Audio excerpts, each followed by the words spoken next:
হবে যদি আমি তোমাকে বলি যে এমন কিছু মানসিক কৌশল আছে যা এতটাই গভীর এবং মনকে নাড়িয়ে দেওয়ার মতো যে এগুলো কাউকে তোমার উপস্থিতির জন্য ব্যাকুল করে তুলতে পারে।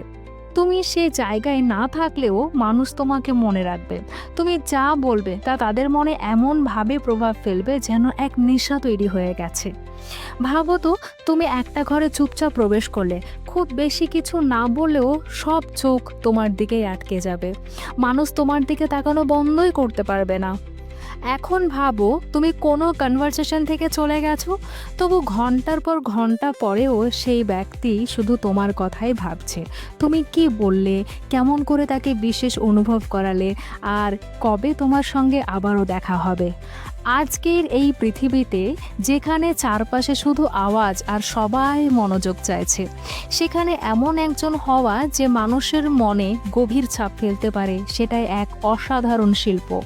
কিন্তু আজ আমি আপনাকে সেই পথ দেখাতে চলেছি, যেটা অনুসরণ করলে আপনি একজন মানুষ হয়ে উঠতে পারবেন।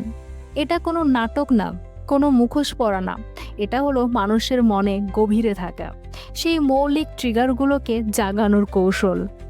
এই কৌশলগুলো কোনো চালাকি নয়, এটা কোনো ভাষা ভাষা প্রেমের খেলা নয়, এটা হলো প্রকৃত প্রভাবের শক্তি।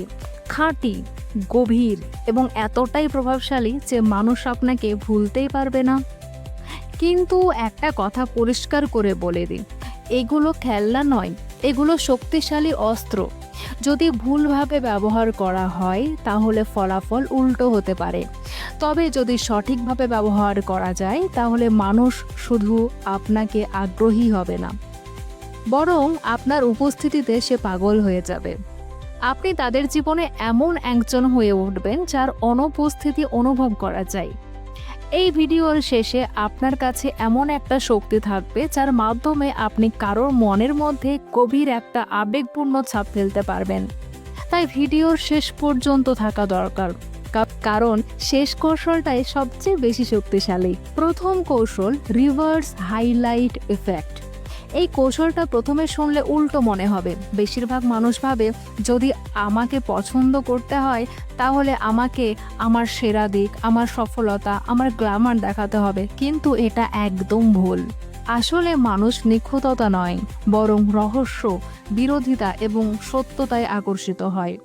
এই পদ্ধতিতে আপনি শুরুতেই আপনার কোনো ছোট দুর্বলতা দেখান, তারপর ধীরে ধীরে আপনার আসল জ্যোতি উন্মোচন করুন।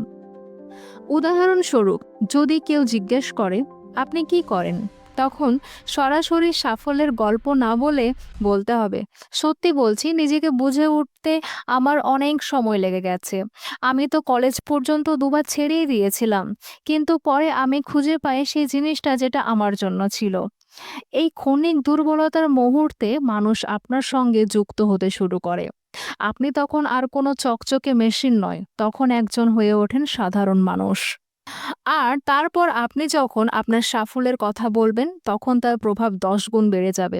কারণ আমাদের মস্তিষ্কে একঘেয়ে বিষয় মনে রাখে না, বরং একটু ইন্টারেস্টিং কন্ট্রাস্ট কিছু মনে রাখে।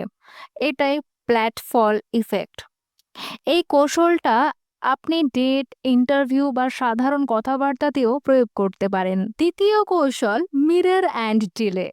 মানুষ তাদেরই ভালোবাসে যারা তাদের মতো করে অনুভব করায়, কিন্তু অনেকেই এই কাজটা তাড়াহুড়ো করে করে এবং তারা নকল করতে গিয়ে কৃত্রিম দেখায়। সঠিক উপায় হলো প্রথমে একটু সময় নিন, সামনে থাকা ব্যক্তিকে পর্যবেক্ষণ করুন, তার শক্তি, তার ভঙ্গি, তার বলার ধরন অল নোটিস করুন। তারপর ধীরে ধীরে তাদের ভাইব মেলান। কিন্তু আসল জাদু হলো ভার্বাল মিররিং।